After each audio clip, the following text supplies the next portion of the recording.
dhugaa Oromoo, haqa Oromoo, dantaa Oromoo namatti miti seexanatti himuu dandeenya jechuudha. Bakka isaan ibiddatti qabsiisuudhaaf qophaa'aa jiran bishaan dursinee dura rabne akka ibiddi hin qabanne godhaa jirra jechuudha. Sochiin baatilee dabran kana keessa godhamaa jiru siyaasa biyyattii bakka Abiy barbaadurraa jijjiiruu danda'amee jira. Abiy siyaasa gadi buuse, dhukkee keessa gabbuuseet siyaasa tapha ijoollee godhe. Wanni godhamuu amma taasifame siyaasni kan nama guddaa akka ta'u godhe. Political discourse takka siyaasa kan inni siyaasa uleef wal dhiituu godhe gara siyaasa sammuutitti ol guddisuun danda'amee jira. Siyaasa chirichaarota irraa gara siyaasa jumlaatitti ol kaasuun danda'amee jira. Siyaasa biyyattii hawaasummaadhaan, diinagdeedhaan, sabootaan, amantaadhaan cicciruu sanirraa gara siyaasa waloomatitti jijjiiruun danda'amee jira jechuudha. Waliigalatti siyaasa biyyattii sadarkaa fi tooftaa isaan ittiin taphachuu barbaadan jalaa jijjiiramee jira. Waggoota darbeef afaan qawweetii fi tooftaa adda addaatiin fayyadamuudhaan namni baay'eenis tarii nagaaf carraan haa kennamu waan jedhamee waan callifamee tureef siyaasni Itoophiyaa sadarkaa biyyitti taphatamaa ture. Sadarkaa kaadreesitti taphatamaa ture, sadarkaa ijoolleesitti taphatamaa ture jechuudha. Amma Itoophiyaan sadarkaa nama guddaa, sadarkaa siyaasa hayyootaatti, sadarkaa siyaasa ijaarsa biyyaatitti, sadarkaa siyaasa beekumsa irratti hundaa'etti, xiinxala beekumsaaf saayinsawaa ta'e irratti ol kaatee jirti jechuudha. Kanaaf the political game has been changed. Maal ture wanti isin gaggeessitan suni walumaa galatti hariiroon saboota biroo wajjin yookiin hayyoota saboota biroo wajjin gootan suni maalidha meechirraa kan? Erga sirni ammaa kun aangootti ol bahee kaasee tooftaan guddaan isaan ittiin milkaa'an tokko saboota walitti buusuudha. Sabboonummaa Oromootiif qabsoo qeerrootti fayyadamanii aangootti erga ol bahan booda maqaa Itoophiyaatiin uummata Amaaraa qabatanii Oromoo rukutanii warra Tigrees irratti osoo labanan. Kana kan ittiin milkaa'an keessaa tokko hayyoonni saboota keessaa bahan hoogganoonni siyaasaa saboota kana keessaa bahan waliin mari'achuu dalga waliin mari'achuu akka hin dandeenye tooftaa adda addaatiin fayyadamuun adda jijjiiraa turanii. Dhumarra garuu hunda madeessee, hunda dhiitee, hunda ciniinee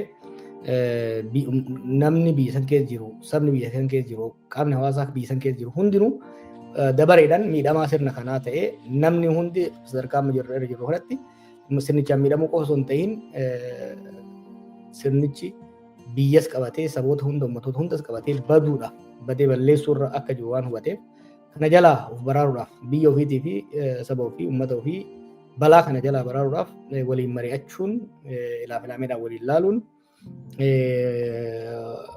akkaataa sirni kun itti gaggeeffamuu fi sirna kana booda immoo balaan amma jiru kun akka nammaanne akkuma torban dabre gaafa duraaf gaa haasofnu maqaa itti kennee ture Profeesar Isqeel biyya baraaruudhaaf, biyya wallaanuudhaaf, biyya ceesisuudhaaf gareen tokkos kophaa isaatti injifataa ta'ee bahee biyya ceesisuu akka hin dandeenye uummanni hundinuu, hawaasni hundinuu, hooggansi hundinuu waliin mari'atee waliin haasayaa yoo deeme qofa kan jiru irratti mariin sadarkaa adda addaatti godhamaa ture.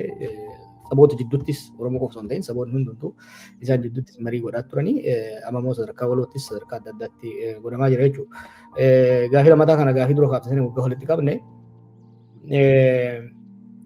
osoo namni itti hin dammaqin osoo uummattoonni biyyattii itti hin dammaqin Abiy siyaasa biyya sanii borcee nama hunda wal faallaa dugdaa garaa gochuudhaan waggaa dabre kana dirree keessa kophaa isaa taphataa ture jechuudha. Dirree siyaasaa keessa kophaa isaa taphataa ture jechuudha.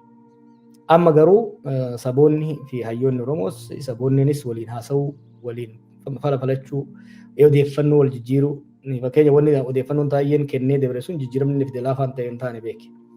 Kanaaf shira isaa kanatti baratuudhaan namoonni maal godhee depoliticize godhe Itoophiyaa. Political discourse ajjeese. Amma repoliticize godhuu hin danda'ame jechuudha. Siyaasa namni akka nuuf, siyaasa namni akka jibbu godhe. Maaliif siyaasa daa'imaa waan godheef, tapha ijoollee, tapha dhoqqee keessaa waan godheef namni nuffee, hayyuun nuffee irraa godhee abdii kutatee ture jechuudha. Amma garuu siyaasni siyaasa beekumsa irratti hundaa'e, siyaasa nagaa irratti hundaa'e, siyaasa wal hubannoo irratti hundaa'e, siyaasa dhugaa irratti hundaa'e, siyaasa guyyaa guyyaan deemaa baala danfisaa nyaadhaa jedhurraa gara biyya akkamitti guddata, cabe akkamitti fayya, ummatoota jidduutti hariiroo akkamtu jiraachuu qaba kan jedhu siyaasa sammuu fiduudhaan yeroo ammaatti Abiy kan waggoota dabre keessa taphattoota hunda wal nyaachisee kan miila cabsee kan biyyaa baasee siyaasa keessaa baasee ture san kophaa dirree keessa fiigaa ture sun har'a beenchii irra taa'aa jira jechuudha. Beenchii irra taa'ee na argaa jechaa jira torban hin dhufe. Yoo yaadatte waggoota dabre keessatti Abiy maal godhaa ture? Ji'a guyyaa tokko dhufee waan lama irratti haasa'e. Har'a garuu torbanitti yeroo lama sadi yeroo tokko poodkaastiidhaan yeroo tokko miskiina uummataa walitti qabee galma keessatti yeroo kaan waywataa jira jechuudha. Argaa jechaa jira jechuudha. Kanaaf siyaasni qoqqooduu siyaasni uummata wal ficcisiisaa biyya guddoo uummata guddaa xiqqeessanii suubadalatee godhanii deemuu jalaa badee jira. Keessattuu wanni jalaa dhayame guddaan akkuma reefsu hin jee jalqaba qabsoo Oromootiin aangootti dhufee booda Oromoo ganee maqaa Itoophiyaatiin uummata Amaaraa siyaasa Amaaraa qabatee socho'aa ture. Amma san hunda daangaa san hunda gama boodaa kana immoo waggaa humnoota Amaaraatiin wal lolu Oromootti fiigee siyaasa kaabaaf kibbaa jechuu barbaade. Mariin godhame kun kibbaas of keessaa qaba, kaabaas of keessaa qaba, dhihaas of keessaa qaba, lixas of keessaa qaba. Kanaaf boolliti inni itti seenu hin jirtu jechuudha. Kun game changer siyaasa keessaniiti. Ergamni mootummaa biroo qaama sadaffaa duuba jiraayii waan kana duuba. Yaadatta Hayilamaariyaam birrii jooniyaadhaan Ijipti irraa fudhataa jiru osoo jiru jooniyyaa uffifnee ariine. Kunis otuma waa'ee birrii Gibsii haasa'u birgoonee dhabama isa goona kun baay'ee waan nama yaaddessuu miti. Amma fakkeenya akka fakkeenya kan kaasan gurbaa naam jedhamu kan Zallagan wajjin mari'atan isatu warra Eertiraa wajjin hariiroo qabaa jedhaniit hedduu waggaa isa arge. Dhugaadha. Naamina warra Eertiraa wajjin hariiroo qabaachaa ture. Gimboo sabaatti Eertiraa ture. Gaswaat. Hoogganaan Gimboo sabaatti kan yeroo sana Eertiraa ture eenyu ture? Biraanuu Naggaa ture. Biraanuu Naggaa ministeera barnootaatiin. Kanaaf kuni waan maxxanuu danda'u miti.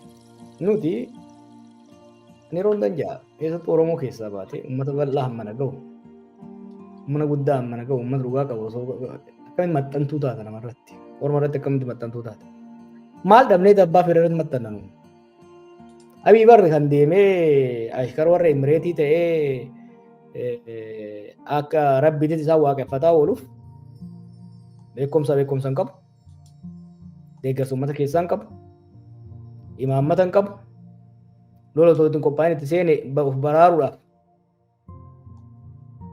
aangoo isaas biyyattiis dabarsee kan warra Imireetiif gurgureef beekumsa waan hin qabneef hundeerra dhaabatu waan hin qabneef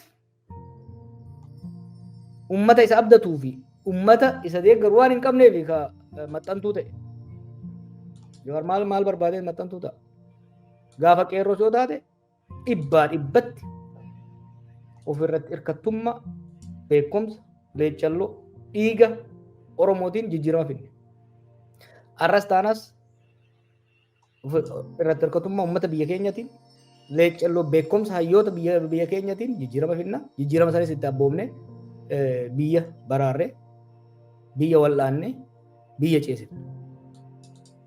Kana konvikshinii qabna jechuudha. Ifitti amannaa uummata keenyatti amannaa jijjiiramni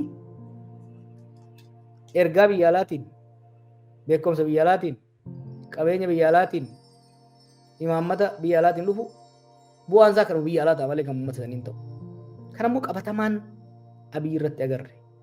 Qabatamaan erga aangootti dhufee keessattuu lola Tigraay waggaa seenu guutuutti maxxantuu waan ta'eef har'a imaammata walabaa kamiyyuu imaammata dinagdee haa taatu imaammata nageenyaa haa taatu imaammata siyaasaa ka Itoophiyaa dhiisi imaammata siyaasaa Abiy imaammata dinagdee Abiy imaammata nageenyaa Abiy kan mataa ofii tolfachuu hin dandeenye. Abuudaabii irraa itti bilbilamee ka'i taa'i ba'i seeni jedhamaa jechuudha. Maaliif? Idaa nyaate. Maaliif idaa nyaate? Uummata ofii irratti aangoo qabatee borumtaa isaa uummata ofiitiin no politics is constituency. Constituency isaa garee constituency fi ajjeese. Uummata ofii irra gaafa lola seenu achirraa baraaruudhaaf idaa seenee jechuudha. Harree idaa ta'ee jechuudha. Kanaaf ormi akka feetti isa fe'ama. Anis ta'ee warri wajjin jirru siyaasa irratti hin dhalanne. Gaafa biyyi wayyaaneen fe'attu nuti wayyaanee gateetti uummata keenyatti irraa buusuudhaaf qabeenya uummata keenyaatiin dhugaa uummata keenyaa qabanne beekumsa hayyoota ati agartu kanuma sirrii irra taa'u kanaan kan biraatiin miti. Araba na biratti agarte bara qeerroo moo faranjii na biratti agarte. Kanuma isaan xiqqeessuudhaaf barbaadan. Baay'ee rakkoon isaanii eessaa dhufa si fakkaate.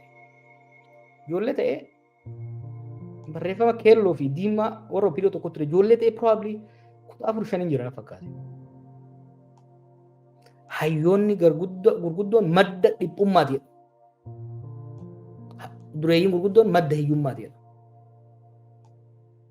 Anti intellectualismiin bara san warri wayyaanii mataa isaan keessatti habaqaale ideoloojii prosperity jedhamu kanaan immoo keessatti guddatee beekumsaa fi hiyyootaaf contempt jibba akka horatan godhe jechuudha. Kanaaf isaan warra beekumsa hin qabne, isaan warra dhugaa hin qabne, isaan warra uummata of biraa hin qabnetu maxxantuu biyya alaati malee nuti maxxantuu biyya alaa wanta hin qabnu dhugaa uummata keenyaa qabanne beekumsa rabbi nuu kenne kan barnootaan gabbifanne kan muuxannoodhaan wayyeeffanne kan arri itti baafne kana fayyadamneet biyya keenyaa fi saba keenyaa fi tajaajila. Kanaaf idaan nurra hin jiru jechuun wanni namarra nu maxxansu. Namoonni amma ta'anii isaan wajjin mari'achaa jiran kuni Oromoodhuma birattiyyuu warreen biyyummaa Oromiyaa yookiin immoo naannummaa Oromiyaa hin beeknu jedhan magaalaa guddittii Oromootu iyyuu hin beeknu jedhanii waakkatan Oromummaadha akka yakkaatti ilaalanidha. Namoota kana wajjin ta'anii mari'achuun isaanii of tuffachiisuu yookiin immoo of xiqqeessuudha. Carraa Oromoodhaa dabarsanii jara kanaa kennuudha. Waan jedhanidha kaasanii ittiin haasa'amaa ture ittiin badarbe kana. Yoo nama wajjin diina yoo ta'e diina wajjin teessee mari'atte yoo taate lolatti deemu sirra jira qawwee qabatte. Diina yoo ta'e isin jechuudha. Diina taanaan wajjin mari'atte yoo dhugaa qabate dhugaa keetti qabattu anis kan koon qabadhaa jetta. Akkasittiin deemu sirra jira. Siyaasni Itoophiyaa siyaasni afaan qawweetiin ta'uun isaa sirrii miti. Irraatii of baraaruu qabna gaafa jedhamu irraatii bahuun nurra jedha gaafa jedhamu mariidha goona. Mariidhaan hojjennaa jechuudha. Sila jalqaba waan sadan sana keessaati ka deebisaa jedhu biyyi kun yoo karaa amma jirtu irra itti deemtee waan numti siyaasa jedhamu hundumtuu garaagarummaan ilaalchaati hundumtuu garaagarummaan siyaasa hundumtuu qawweedhaan haa ta'u yoo jedhama ta'e itti fufuun hin danda'amu. Inni garuu wanta inni biyya godhe mul'ateeraa miti. Kanaaf diinayyuu taanaan diinaa wajjinuu taanaan teessee haasa'uudha qabda. Haasofteetii ilaaf ilaameedhaanii xumuruudha qabda. Kun immoo waan altakkaati gootee dhumu miti yeruma yeroodhaan garaagarummaan ilaalchaa garaagarummaan siyaasaa waan dhalataa deemuu fi qawwee dhiisnee mariidhaan ilaaf ilaameedhaan seera deemutu nurra jiraadhaa ka jennu. Kun dhugaasa dubbatuudhaaf namoota warra afaan Oromoo dhagahuudhaaf Oromoo keessatti waan bahuuf waan jechuu barbaadu. Nuti uummanni Oromoo seenaadhaanis siyaasaanis seeraanis akkas gochuun sabaaf sablammoota haa ta'u diinotas iyyuu haa ta'u wajjin haasa'uudha qabnaadha. Maaliif yoo jette seenaan Oromoo ummata gara biraa moggeessuu irratti of keessa ari'uu irratti of keessa qulqulluu irratti kan hundaa'e miti. Seenaan Oromoo ofitti qabu hammachuu oromsiisuu irratti kan hundaa'e. Seenaa Oromooti kun aadaa Oromooti sirna gadaati. Siyaasni Oromoos siyaasa dhiyoo kana hawaasofne isa yeroo durii yoo dhiibne siyaasni Oromoos akka jirummaadhaan egaa siyaasni sagantaan siyaasaa kan inni bahe dhaaba'uudhaan natti fakkaata. Gaafa waggaa 40-50 dur gaafa sana iyyuu taanaan akka namoonni kan biraan diinonni Oromoo afaan nu kaa'anii nullee akka fudhannu godhan miti. Irrumaa gargar baanee sabootaa fi ummatoota kan biraa irraati addaan baanee nuti qulqulloofnee dhaabanna kan jedhu sagantaa sana keessa iyyuu hin jiru ture.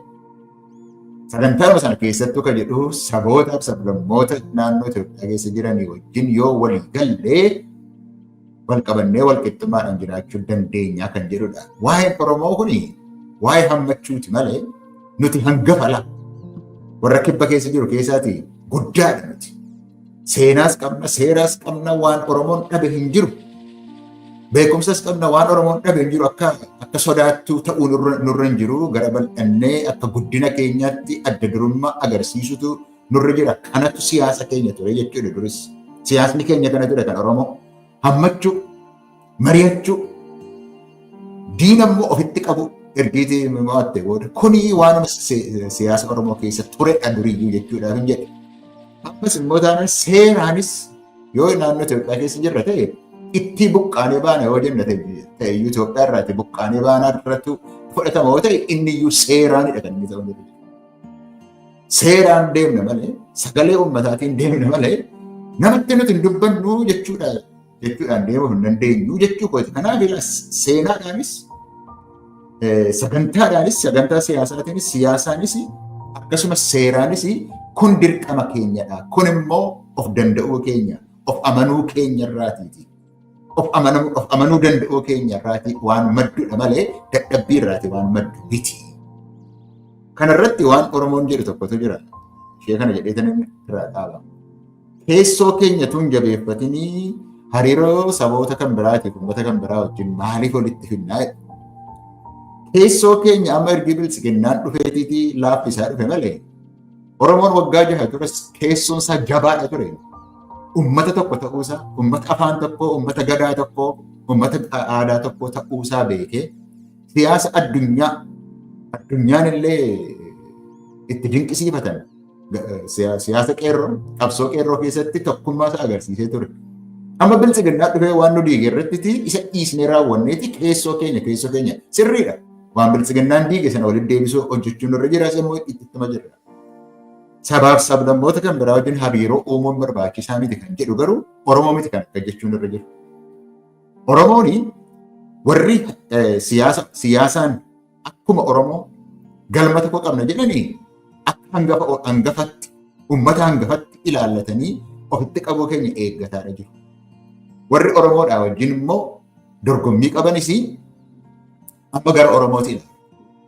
Yoo amma jijjiiramni dhufuudhaaf adeema ta'e waan maqaa keenyaan maqaa uummata Oromootiin bilisiginnaan hojjete badii bilisiginnaan hojjete sanas kan sirreessuu danda'u Oromoo. Jijjiirama amma jiruudhaa dhufuudhaa deemu kan deemsisus Oromoo. Itti gaafatamatu nurra jiraa siin jechuudhaaf hin jedhe. Itti gaafatama nurra jiraa akka saba guddaa akka siyaasa bilchina qabutti akka aadaadhaa fi gadaa akkasii nama qabutti kana gochuun dirqama keenyadha. Waan irraa baqannu hin qabnu waan irraatiin of baraarru hin qabnu yoo of beenna ta'e ofitti amanna yoo ta'e kun gochuun waanuma nurra jirudha kan jedhuun yaada qaba. Nuyi dhugaa Oromoo beekna, seenaa Oromoo beekna, siyaasa Oromoo beekna, akeeka qabsoo Oromoo beekna. Tarkaanfachiisee beekna. Tiyoorii qofaan piraaktikalii dantaan Oromoo eessa akka ta'e, qabsoon Oromoo akkamitti akka deemu, dhugaan Oromoo akkamitti himamuu akka qabu hojjennee qabatamaan hojjennee beekna. Dhugaa Oromoo, haqa Oromoo, dantaa Oromoo namatti miti seexanatti himuu dandeenya jechuudha. Seexanatti himuu dandeenya. Kan ammoo hojiidhaan agarsiifne, isnoo theoretical. Hojiidhaan agarsiifne. Saboota biraa wajjin haasa'uu kan jedhu immoo har'a kan eegallee miti. Bara qabsoo sanis ejjennoon kan clear ture. Eeguma jarri kun aangootti dhufe maali bara 2018 irraa kaase Oromoonis injifannee qabate kan akka cimsatuuf.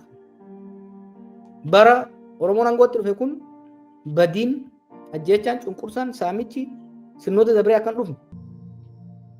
Expectation hawwiin saboonni biraa Oromoo irraa qaban Oromoon uummata saba gadaati, uummata dhugaati, uummata finnaati. Gadaan dimokiraasii, nagaan sustainable peace, finni sustainable development. Biyya kanaaf ni dabartii adeetti eegaa turan. Uummanni biyya keenyas, uummanni ollaatis, uummanni addunyaatis. Kana gochuudhaaf ammoo Oromoo jidduuttis mariin godhamuu qaba ilaameedhaan. Saboota biraa wajjinis mariin godhamuu qaba jennee irra deddeebi'aa turre. Akkas godhaa turre moo turre? On the record. Oromoo keessatti gaaddisa waan jedhamu ijaarre. Sabaaf sablammoota fakkeenyaa fi uummattoota biyya isaaniitti wal dura dhaabbachaa turan jechuun siyaasni wal dura dhaabbataa turan uummata Amaaraa fi Oromoo jidduutti gaafa qabsoo waan Oromaaraa ijaarree qabsoo gaggeessaa turre. Sanbooda mariin sun garaagarummaa siyaasa seenessa kaleessa irra jiru. Garaagarummaa hawwiif mul'ata gara fuulduraa jiru irratti walitti dhiphisuudhaaf kan jedhu kan gameessa qabsoo Oromoo Bolee Colataatiin hoogganamu anis kan hin keessa jiru Isqeel kan keessa jiru marii qopheessine marii san 2018 hanga 2020 irraa gaggeessaa turretti kan kashalse Abiy ture. Saboota ollaa keenyaa uummata keenyatti wajjin cunqurfamaa turan kan sirni san duraa walitti buuse uummata Somaalee wajjin uummata Adaarii wajjin Hararii wajjin kibba wajjin marii babal'aa gogoonee uummata keenya keessatti uummata biraa wajjin walhubannaan akka uumamu hojii guddaa hojjennee jechuudha. Kanaaf waan irra eegallee miti. Erga ni dhaabee booda dubbiin faannoo kun fincilli naannoo Amaaraa kun osoo hin dhufin qondaalota waraanaa, qondaalota tikaa, qondaalota siyaasaa yeroo adda addaatti arguudhaan dubbiin kun gara wal waraansaatti akka hin deemne jennee marii Oromoo fi Amaaraa eegalamu ministeera nageenyaa isaanii jalatti. Alamuu simee jira, Abinnaal Fiira kan moonni jiru. Abiy hayyamsisanii mariin eegalame. Mariin sun hoggaa Oromoo fi Amaarri waliin mari'ate dubbiin tun osoo wal waraansi naannoo Amaaraa kun hin ka'in namni wal fixuu eegalin beeki. Jidduudhaan seenee dhaabee jechuudha. No marii maali? Yoo san immoo walooma jedhee kan sirba tokko jira bara. Waloomni bu'urri siyaasa Oromoo walooma. Biyyi waliin jaarama. Walooma jechuun biyyi waliin jaarama. Manni tokkoyyuu kophaa. Andu'aalam na fakkaate kan waan san sirba Andu'aalam. Walooma isa fundamental of Oromo politics. Waloomni bu'ura foundationii gaaxxii siyaasa Oromooti jechuudha. Walooma jechuun maali? Waliin malee hin tolan. Mana tokko yoo qabaatte haga fedhe yoo bareede ibiddi yoo jalaa dhaame ollarraa fudhatta. Yoo galaanni si dhufe yoo ibiddi si qabate ollas irraa dhaamsa. Kanaaf Oromoon duris nan cunqurfame nan dhiitame malee ollaa wajjin hin jiraadhu hin jenne ollaa wajjin hin mari'adhu hin jenne. Kanaaf wanni godhaa jirru waan Oromoos fayyadu waan saba biraas fayyadudha. Fayyadawee akkanumaan kijiban malee gaafa siyaalitti ol geenyus jarri kun waliin taanii odoo dubbii Oromoon fixin jedhan. Gaafa achitti ol geenyu nu balaaleffatu. Gaafa Oromoon qofa ol ga'us hin balaaleffatu. Gaafa Oromoon saba biraa wajjin ol ga'us hin balaaleffatu. Maaliif isaan Oromoos gosaaf gandaan baddaa lagaan qircatti adda qoqqoodanii wal afaan buusanii saamanii ajjeesanii bulchuu barbaadu. Oromoo immoo saba biraa wajjin akkuma agartu laalama daangaa gama Somaalee waggaa 7 nagaa argate walitti buusanii Oromoo jidduutti sooshaal miidiyaa fayyadamanii walitti naqa walitti wachisiisa. Amaara wajjin walitti buusuudhaaf humna ofii ijaaranii yaalii adda addaa godhaa jiran jechuudha. Wanni isaan wacanii wanni isaan lolanii maali? Bakka isaan ibidda itti qabsiisaa jiran kana ibidda san jalaa dhaamsaa jirra ummatoota biraa wajjin marachaa. Bakka isaan ibidda itti qabsiisuudhaaf qophaayaa jiran bishaan dursinee dura rabne akka ibiddi hin qabanne godhaa jirra jechuudha. Beek warri isaan guddisee isaatinnaa cidhuun jechaa ture. Qalbiin hoo cidhu. Tokkoffaa margi magariisni akka hin gogne bishaan obaasaa jirra. Margi gogee yoo jiraate immoo san immoo bishaan irra rabne akka ibiddi san qabanne godhaa jirra jechuudha. Wanni hirriba isaan kutee wachiisaa jiru kana. Kan abbaan wal qabatee eebba abbaay boqochiisuudhaaf. Hidhi kun akkamitti gubata? Kan silaa gufatuu danda'u jaaramuu isaati. Jaaramuu isaatiiyyuu walakkaa dura. Saniyaas wanni gufatu hin jiru. Waa'ee seenaa kakaafte waa'ee seenaatiin of jajuus hin barbaadu. Dhimmoota tarii isaan ittiin hamataniif waan ittiin hamatamuu hin dandeenye keessaa dhimma kanarratti. Bara mallasu lubbuun jiru bara isarratti qabsaa godhaa turre san keessaa waan mootummaan sun hojjete waan wayyaaneen hojjete waan mallas hojjete keessa kan hin deeggare sirna dhimma bu'ura laga hidha guddichaa kanaati. Maaliifi uummata Oromootiifis uummata Itoophiyaatiifis hedduu barbaachisaa strategic move waan ture. Kanaaf mallas galata guddaa qaba. Yeroo sanitti yeroo humnoonni meeqa humnoonni maqaa Itoophiyaatiin kakatanii waakkatan mormaa turanitti wanni kun sirriidha mootummaan kanarra deeggarame deemuu qaba jedheetiin barreessaa ture. Ammas taanaan kan Ijiptiif karaa bane Abiy barruun biraa jira waggaa 5 dura kan hin barreesse kan gidduu kana ijoolleen sheer godhaa jirtu. Karaan ittiin Ijipt dantaa Itoophiyaa bishaan kanarratti miidhuu dandeessu sadii. Tokko walitti bu'iinsi keessoo Itoophiyaa jiraatu taate walitti bu'iinsi san hammeessuudha. Lama Itoophiyaa fi biyyoota ollaa walitti buusuudhaan Itoophiyaan leecalloo sii qabdu, risoorsii sii qabdu,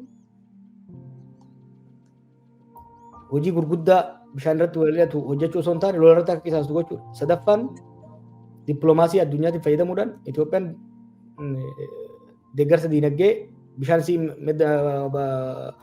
risoorsii bishaan sii akkasiin fayyadamne dhorkudha. Guess what? Kan kana sadeeninuu Ijiptiif karra bane. Takka Itoophiyaan karra ishii akka ammaa Ijiptiif bantee beektu. Akkamiin? Keessoon yoo fudhate Itoophiyaan akka ammaa wal waraansaan daakamtee beektu. Bara Mangistuu Hayilamaariyaam illee hagana daakamtee beektu tokko. Lammaffaa Itoophiyaan seenaa ishii keessatti takka olloota ishii kan hundaan bifa kanaan wal loltee beektu. Har'a Somaaliyaadhaan wal faalla, Suudaaniin wal faalla, Eertiraan wal faalla, Jibuutiin wal faalla, Keeniyaa wajjinuu irra gubbaadha. Internationally Itoophiyaan seenaa ishii keessatti bara Mangistuu sanuugaa barri silaa hamaa Itoophiyaa dhufu bara Mangistuuti. Barri Haayile Sillaasee barri Mallasaa bara dippiloomaasiidhaan addunyaa irratti Itoophiyaan gahee guddaa qabaachaa turte. Bara Mangistuu sanuu yoo xiqqaate Eastern Bloc kan jennuun Itoophiyaa cinaa dhaabbata. Har'a Itoophiyaan Abiyyiif galanni haa ga'u biyya takkittii qofatu akka kiristinnaa abbaatii ta'ee Abiyyiif dhaabataa jira. Emirates. Total isolation. Biyyoota hunda Ijipti martee keessa kaa'atte. Kan agarree bar gaafa Somaaliyaa wal dura dhaabbatan. Gaafa Soomaaliyaan wal dura dhaabbatan, gaafa Seychelles biyya wal dura dhaabbatan. Raashiyaa, Chaayinaa fi Ameerikaa wal ta'anii Soomaaliyaa deeggaran. Maaliif diplomatic collapse. Ankara state biyya turte fuudhee Paaraaya state jijjiire. Kanaaf ufii balleessee karra sadan Itoophiyaan silaafirraa cufuu qabdi. Kan keessoo, kan ollaaf, kan addunyaa Ijipti banee hoggaa Ijipti kara sadiin kwaasii sadii goolii itti galchitu nuti qofa qabuu barbaadu. Nu kan godhaa jirru maali? Nu bar reverse godhuu jirra. Maal godhaa jirra? Keessoon Itoophiyaadha mariif qawween dhaabbate siyaasni Itoophiyaa afaan qawweetirraa gara afaan hayyootaatti gara xarapheezaatti akka dhufu keessoon Itoophiyaa akka cimu nageenya akka dhufu ollaa wajjin walitti gaarreeffannaa walitti dhaatachuu osoo hin taane dantaa qabnu waloodhaan akka tarkaanfachiifnu ejjennoon dippiloomaasii addunyaarra nuti qabnu akka fooyya'uuf kan carraaqaa jiru. Baay'ee tokko siimeen deema. Baruma wayyaanee sana amma Ijiptiin nakassasu turan. Gaaf tokko orbine bakaasee Profeesar Isqaayil wajjin Ijipti dhaquudhaa dayne OMN waggaa wayii tokko kabajuudha. Profeesar Nadura Rabbi gargaaree na dura dhaqe. Hogganaan dhaqu qacam godhee na hidhan. Na tursiisanii diippoortii na godhan. Dhimma kanarratti waan yeroo san barreessaa ture. Akkuma jiruun guruppiin wajjin jiru blaaklistii irra godhanii maaliif waan an barreessaa tureef san booda yeroo qabsoo qeerroo san isaan wajjin akka hojjennu dhiibbaa godhaniin dhiibbaa san waan dinne jecha gara suura qaama biyya jiru. Saaliyaa Saamii dabalatee eerpoortii Kaayirootitti qabamanii jechuudha. Kanaaf seenaa baandummaa seenaa ergamuu hin qabnu. Seenaa ergamuu kan qabu biyya keessatti opiniyoon. Seenaa ergamuu yoo taatu taate. Seenaa ergamuu opiniyoon biyya keessatti ergamaa turte ergamaa biyya alaa kan godhe immoo maqaa Oromootiin Abiyyi jechuudha. Kan Imireetiif ergamaa jiru. Nuti ergamnee hin beeknu. Ashkaras taanee hin beeknu. Duyda harree hin qabnu kan abbaan fe'ee nutti fe'ata. Nuti Oromoon siyaasni Oromoo waggaa nama 60 gara 70 siiqe. Yoomiyyuu taanaan kabiraarraati lafa fudhannaa, kabiraarraati aangoo fudhannaa jedhu qabaatee hin beeku. Oromoon kanumti koo naaf deebi'u. Nuti akka uummataatti, akka sabaatti, akka saba tokkotti mootummaa mataa keenyaa qabna turre nuuf deebi'u. Ofii keenyaaf bulchaa turre akka ammas ofii na bulchinu. Haqni dinagdee qabna. Haqni keenya nuuf kennamu malee kan biraan nutti dabalamu miti. Irraayyuu dhiisneeti jiraata jirra nuti. Oromoon iddoo gara biraatti ciccitee kana fayyuu jira. Irraayuu dhiisneeti jiraata jirra sabaaf sablammootaa ta'e. Aadaa keenya, eenyummaa keenya numti abbaatti taanu jennee gaaffii kaasne malee kan biraan nuti bulchuun nurra jira jenneen gaafa. So gaaffii kana hin qabnu. Gaaffii aangoo giddugaleessaa sabaaf sablammoota Itoophiyaa keessa jiran humnoota siyaasaa kan biraa jiran wajjin hin hojjennu ka jedhu gaaffiin Oromoo keessatti ka'ee hin beeku. Haqni keenya haqa qabna, haqni keenya nuuf deebi'uudha. Isa immoo dabarsinee yoomiyyuu laata. Yoo kana namni shakku jiraate isa dabarsinee kan biraatti ilaanne ittiin kaane haqa abbootiin keenya gurra keenyatti nutti himan san dhiifne haqa nutis waggaa kurnan amma darbe kana keessatti waggaa kurnan amma darbe keessatti haqa Oromootii jennee galgalaa ganamaa irratti qabsaa'aa turre isa dhiisaniitii kan biraatti kennu yoo jedhe namni yaada ta'e ilaalaas hin jiru jechuudha. Kanaaf dhiibbaadhaaf hin kaane doomineeshiniidhaafis hin kaane akkas gochuudhaaf sirna Oromoo kan biraa irratti ijaaruudhaafis hin kaane sinumayyuu jalqabaayyuu akkasitti hin kaane qabsoon Oromoo. Isa kan keenya qabanna. Isaaf immoo foormulaan jira ture. Foormulaan jira ture. Naannoo keenya ofumaan of bulchinaa biyyattii Itoophiyaa immoo waliin bulchinaadha. Yoo kun deebi'ee nu gahaa ammaatiidha. Kana hundumaa irratti immoo kan qabsoo kana irratti murtiitti kennu wanti nuti taanu keessatti kan murtiitti kennu uummata Oromooti. Saba kanaatiif isaan dabarsanii kennuudhaatiif adeemu warra gara biraatti isaaniin aangessuudhaaf adeemu kan jedhu yoo biltsiginnaan jedhe malee Oromoo keessatti namni sammuu qabu waan nuti keessa ture ilaalaa ture jechuudhaatii fi hin danda'u kan jedhudha deebii kan hin sii deebisuu barbaadu isa amma waa'ee Abbayyaa kaafte waan itti sii dabaluun qaba. Tokko waan amma Jawaar kaase waa'ee Ijipti sanadha. Gaafa duraa sirriidha. Ani seeneetan inni qabamee ture gaafa sana. Waa'ee baqattoota achi jirta miti. Achi ture Mana turte miti Jawaarree biyya sana turte ooti. Gaafa lammata ani deebi'u lammata waa'ee baqattootaatiif biyya sanatti deebi'u gaafa jedhu eerpoortiitti na qabanii sa'aatii 14 na hidhan. Eerpoortiitti sa'aatii 14. Sa'aatiin 14 akka kana natti dheeratee hin beeku naani jireenya koo keessatti. Sa'aatiin 14 na hidhanii waan turaniif siin jechuudhaatiif hin jedhu warri Ijipti. Warri Masrii. Akkasittiin itti keessa dabarre malee utuu harka kennanii ittiin waa nyaachuudhaatiif ta'e utuu haqaaf hojjenna miti ta'e qarraansa xiqqaa hin turre jechuudhaaf hin jedhu. Lammata immoo waan lammataa immoo kana hubachuu nama qaba namni.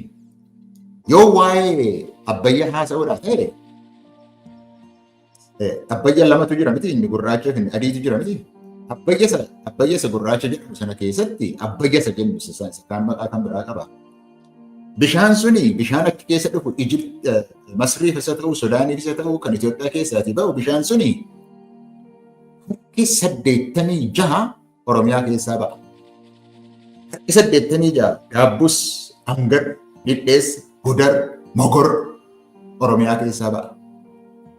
Otoo uummata kan biraatiif nama yaadnu mitituu ta'e, otoo kan biraaf hin yaadnutuu ta'e, kan inni adiinis jiraama. Birbir, Gabba, Soor, Jiiloo, Jamaa, Oboo isaan kunis achitti galchu. Bishaan achitti namni kun hundumti Oromiyaa keessaa ba'a. Utuu nuuf ta'e Oromoo duwwaa itti gaafatama hin qabnu naannoo sana irratti. Somaleef hin qabnu. Uummata naannoo sanaatiif hin qabnu. Uummata naannoo sanaa amma Ijiptiif iyyuu itti gaafatama hin qabnu jennee nama yaadnu utuu taane utuu namoota siyaasa xixinnoo duwwaa hojjetu utuu hin taane siyaasa Oromoo keessaa kan baane utuu hin taane ta'e maallu godha? Maal jedhu sana jaraan isaan sinnuuf sana warran maqaasii dheerratti utuutii godhanneeti nuu wayyata. Hin jennu garuu warra akkasii miti bara. Siyaasa akkasii keessaa warra baana miti. Uummata haqa qabu wajjin haqa isaanii qabaanne nutis haqa keenya qabaanne haqaan seeraan dheeraan warra bullu. Maaliif? Oromoota waan taaneef. Oromoon akkasii isa kaanuu baatee isa kaanuu qabatee ofiisaa haqa isaa qabatee haqa uummata kan biraas eegee kan jiraatudha. Achi keessa waan muramne akkasitti warra jiraannudha malee warra nu duwwaan nyaanne inni kaan habadu kan jedhu dondha miti nuti jechuu hin jedhe uummata akkasii keessaa baane miti.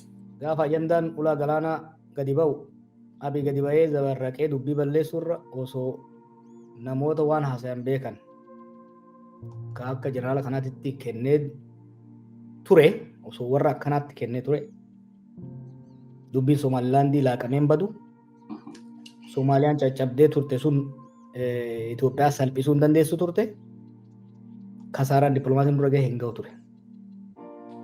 Yaada jeneraaltichaa fudhatu dhabuun waan biraa ta'e the way he articulated the issue is spot on. Yoo yaadatte Abiy gaafa jalqaba waa'ee waan kanaa dubbatu haasaa Keeniyaa mufachiise, haasaa Jibuutii mufachiise, haasaa Somaaliyaa mufachiise, haasaa Eertiraa mufachiise godhe.